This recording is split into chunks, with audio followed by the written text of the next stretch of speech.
வணக்கம். தமிழ் ஃபுட் கார்னரில் இன்றைக்கி ஒரு சிம்பிளான லஞ்ச் மெனு பார்க்க போகிறோம். தக்காளி குழம்பும் பட்டாணி உருளைக்கிழங்கு மசாலாவும். இந்த குழம்பையும் இந்த சைட் டிஷ்ஷையும் ரொம்ப ஈஸியாக செஞ்சிடலாம். இந்த தக்காளி குழம்புக்கு இந்த பட்டாணி உருளைக்கிழங்கு மசாலா சைட் டிஷ்ஷாக வச்சு சாப்பிட்றதுக்கு காம்பினேஷனாக இருக்கும். இப்போ எப்படி பண்ணுறதுன்னு பார்க்கலாம். பட்டாணி உருளைக்கிழங்கு மசாலா கறிக்கு நான் 150 கிராம் மஞ்சள் கலர் பட்டாணியை கழுவிட்டு 8 மணி நேரமாக ஊற வச்சுருக்கேன். அதை இந்த குக்கரில் சேர்த்துட்டு ஒரு மீடியம் சைஸ் உருளைக்கிழங்கை வாஷ் பண்ணிவிட்டு இந்த சைஸ் துண்டுகளாக கட் பண்ணி வச்சுருக்கேன். அதையும் சேர்த்துட்டு இந்த பட்டாணி உருளைக்கிழங்கு ரெண்டுக்கும் தேவையான அளவு உப்பு நான் 3/4 டீஸ்பூன் உப்பு சேர்த்துருக்கேன். அப்புறமா தேவைப்பட்டா சேர்த்துக்கலாம். முங்குற அளவுக்கு தண்ணி சேர்த்து மூடி போட்டு ஸ்டீம் வந்ததுக்கு அப்புறமா வெயிட் போட்டு மீடியம் ஃப்ளேமில் 2 விசில் வேக வச்சுக்கலாம். 2 விசில் ஸ்டீம் எல்லாம் போயிடுச்சு. திறந்து பார்க்கலாம். பட்டாணி உருளைக்கிழங்கு ரெண்டுமே கரெக்டாக வெந்திருக்கு. இப்போ இதில் உள்ள தண்ணியை வடிச்சிட்டு உருளைக்கிழங்கு ஆறுனதுக்கு அப்புறமா தோலை எடுத்துட்டு 2 கட் பண்ணி வச்சுக்கலாம். இந்த பேனில் 1.5 டேபிள் ஸ்பூன் எண்ணெய் சூடானதும் அதில் 1/2 டீஸ்பூன் கடுகு பொரிஞ்சதும் அதில் 1/2 டீஸ்பூன் உளுந்து சேர்த்துட்டு உளுந்தோட கலர் மாறினதுக்கு அப்புறமா இது கூட கறிவேப்பிலை, 2 மீடியம் சைஸ் வெங்காயத்தை நல்லா ஸ்லைஸ் பண்ணி வச்சுருக்கேன். அதை சேர்த்துட்டு இது கூட 2 பச்சை மிளகாவை கீரி சேர்த்துக்கங்க. இந்த வெங்காயம் பச்சை மிளகாய் எல்லாமே 1 நிமிஷத்துக்கு நல்லா வதங்கி வரட்டும்.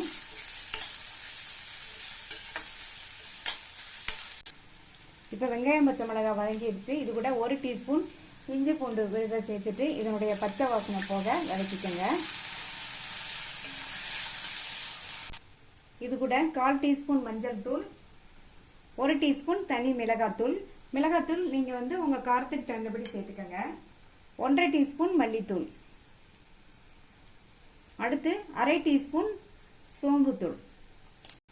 பட்டாணி உருளைக்கிழங்கு வேக வைக்கும் போது உப்பு சேர்த்தோம். இப்போ இந்த மசாலாவுக்கு தேவையான அளவு உப்பை சேர்த்துக்கலாம். இதில் 2 ஸ்பூன் போல் தண்ணி சேர்த்து நல்லா ஒரு தடவை கலந்து விட்டுருங்க. இதனுடைய பச்சை வாசனை நல்லா போகிற வரைக்கும் வதங்கிட்டு இருக்கட்டும். மசாலா தூளோட பச்சை வாசனை எல்லாம் போயிடுச்சு. இது கூட வேக வச்ச பட்டாணி, தோல் உரித்து கட் பண்ண உருளைக்கிழங்கு ரெண்டையும் நல்லா ஒன்றா மிக்ஸ் பண்ணி விட்டுருங்க.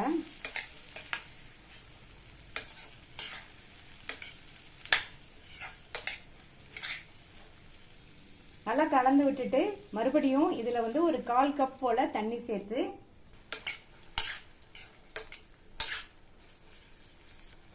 மூடி வச்சிடலாம். ஸ்டவ்வை லோ மீடியம் ஃப்ளேமில் வச்சுருங்க. இந்த பட்டாணி உருளைக்கிழங்கு ரெண்டுமே மசாலாவோடு சேர்ந்து வெந்து வரட்டும். லோ மீடியம் ஃப்ளேமில் வச்சு ஒரு 5 நிமிஷம் இருக்கட்டும். அப்பப்போ திறந்து பார்த்து கிண்டி விட்டுக்கங்க. மசாலாவோடு சேர்ந்து இந்த பட்டாணியும் உருளைக்கிழங்கும் நல்லா வெந்துருச்சு. அடுத்து இதில் 1 டேபிள் ஸ்பூன் போல் தேங்காய் துருவல் சேர்க்குறேன். இந்த தேங்காய் துருவல் ஆப்ஷனல் தான். நீங்கள் விருப்பப்பட்டால் சேர்த்துக்கங்க, இல்லைன்னா ஸ்கிப் பண்ணிடலாம். தேங்காய் துருவல் சேர்த்துட்டு நல்லா ஒரு தடவை மிக்ஸ் பண்ணி விட்டுருங்க. அவ்வளவுதான், சூப்பரான பட்டாணி உருளைக்கிழங்கு மசாலா ரெடி ஆயிடுச்சு.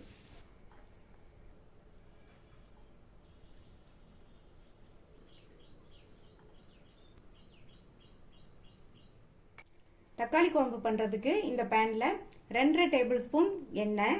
இந்த குழம்புக்கு எண்ணெய் கொஞ்சம் அதிகமாக சேர்த்தா தான் நல்லாயிருக்கும். எண்ணெய் சூடாயிடுச்சு. அதில் 1/2 டீஸ்பூன் சோம்பு எண்ணெயில் பொரிஞ்சு நல்லா வாசனை வந்துருச்சு. இதில் 3 பூண்டை பொடி பொடியாக கட் பண்ணி சேர்த்துக்கங்க. இந்த பூண்டை லேசாக வதக்கி விட்டுட்டு 10-12 சின்ன வெங்காயத்தை கட் பண்ணி வச்சுருக்கேன். இது 1/2 கப் அளவுக்கு இருக்குது. இதை சேர்த்துட்டு நல்லா வதக்கிக்கணும். வதக்கிறதுக்கு முன்னாடி இதில் 2 காஞ்ச மிளகாவை கட் பண்ணி சேர்த்துக்கோங்க. கூடவே கறிவேப்பிலை.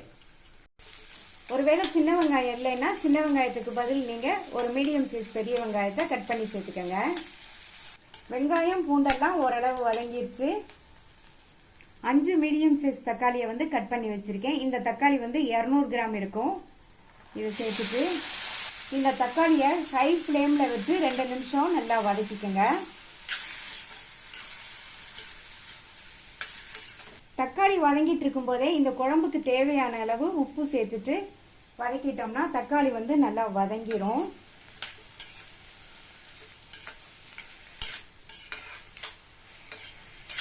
ஹை ஃப்ளேமில் வச்சு 2 நிமிஷமாக வதக்கி தக்காளி ஓரளவு வதங்கியிருக்கு. இது கூட 1/4 டீஸ்பூன் மஞ்சள் தூள், 1 டீஸ்பூன் தனி மிளகாத்தூள், 2 டீஸ்பூன் கொத்தமல்லி தூள் சேர்த்துட்டு நல்லா மறுபடியும் வதக்கி விட்டுருங்க.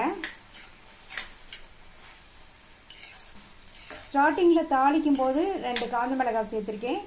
இப்போ வந்து 1 டீஸ்பூன் மிளகாத்தூள் சேர்த்துருக்கேன். இது வந்து கரெக்டான அளவாக இருக்கும். நீங்கள் வந்து உங்கள் தேவைக்கு தகுந்தபடி சேர்த்துக்கோங்க. மூடி வச்சிடலாம். ஸ்டவ்வை வந்து மீடியம் ஃப்ளேமில் வச்சுக்கோங்க. இந்த தக்காளி வதங்கி நல்லா மசிஞ்சு வரட்டும். இடையில வந்து அப்பப்போ திறந்து பார்த்து நல்லா கிண்டி விட்டுக்கோங்க. இப்போ தக்காளி நல்லா வதங்கிடுச்சு. தக்காளி மசியலைன்னா இந்த மாதிரி கரண்டியை வச்சு இந்த மாதிரி ப்ரெஸ் பண்ணி விட்டோம்னா நல்லா மசிஞ்சிரும். தண்ணி சேர்த்துக்கலாம். நான் வந்து 1 கப் அளவுக்கு தண்ணி சேர்க்குறேன். உங்களுக்கு குழம்பு எந்த கன்சிஸ்டன்சிக்கு வேணுமோ அதுக்கு தகுந்தபடி நீங்கள் தண்ணி சேர்த்துக்கோங்க.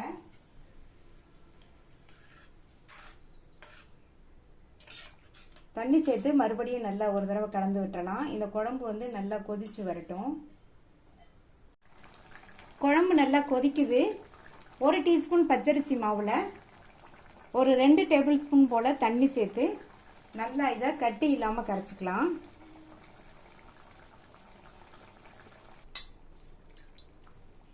இந்த அரிசி மாவு கரைசலை இந்த குழம்புல சேர்த்துட்டு நல்லா ஒரு தடவை கலந்து விட்டுறலாம். இந்த மாதிரி அரிசி மாவை நம்ம கரைச்சி சேர்த்தோம்னா குழம்பு வந்து நல்ல திக்னஸ் கொடுக்கும், டேஸ்ட்டும் நல்லா இருக்கும். இந்த மாவு கலவை சேர்த்ததுக்கு அப்புறமா குழம்பு 2 நிமிஷம் கொதிக்கட்டும். இந்த தக்காளி குழம்ப நம்ம ரொம்ப ஈஸியான மெத்தடில் பண்ணியிருக்கோம். டேஸ்ட் ரொம்ப நல்லாயிருக்கும். சாதத்தில் விட்டு சாப்பிட்றதுக்கும், இட்லி, தோசை, சப்பாத்திக்கு விட்டு சாப்பிட்றதுக்கும் ரொம்ப சூப்பராக இருக்கும். இப்போ 2 நிமிஷம் ஆச்சு. நம்மளுடைய குழம்பு சூப்பராக ரெடி ஆயிடுச்சு. இதில் பொடியாக கட் பண்ண கொத்தமல்லி இலைகளை சேர்த்துட்டு நல்லா ஒரு தடவை கலந்து விட்டுட்டு ஸ்டவ் ஆஃப் பண்ணிடலாம். ரொம்ப சுவையான ஈஸியாக பண்ணக்கூடிய தக்காளி குழம்பு ரெடி ஆயிடுச்சு.